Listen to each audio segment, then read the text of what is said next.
Баршаңызға қайырлы күн, құрметті YouTube арнамның көрермендері. Бүгін сіздермен үй жағдайында түріктердің шашлигін, яғни адана кебапты жасайтын боламын. Ол үшін видеомды соңына дейін көріңіздер.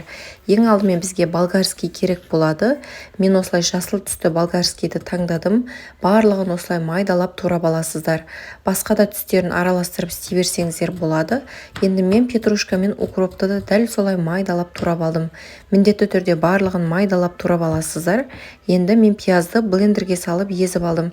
Егер де блендер болмаған жағдайда майдалап турап алсаңыздар да болады. Бірақ пияздың суын осылай бөлек сығып аласыздар.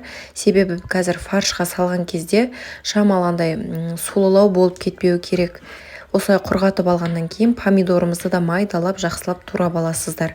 Міндетті түрде барлығын майдалап турап алуларыңыз керек.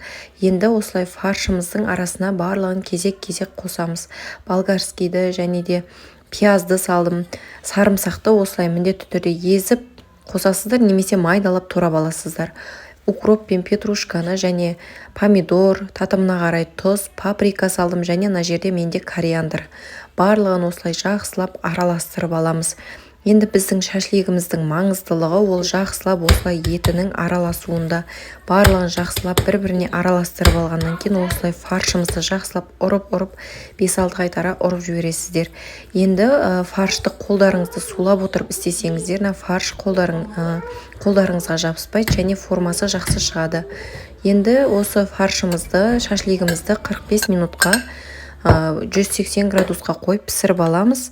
Біздің шашлигіміз дайын болды. Қасына пиязбен қойып ұсындым. Барлықтарыңыз жасап көріңіздер. Видеоны аса лайк басып, каналыма тіркеліп қойыңыздар.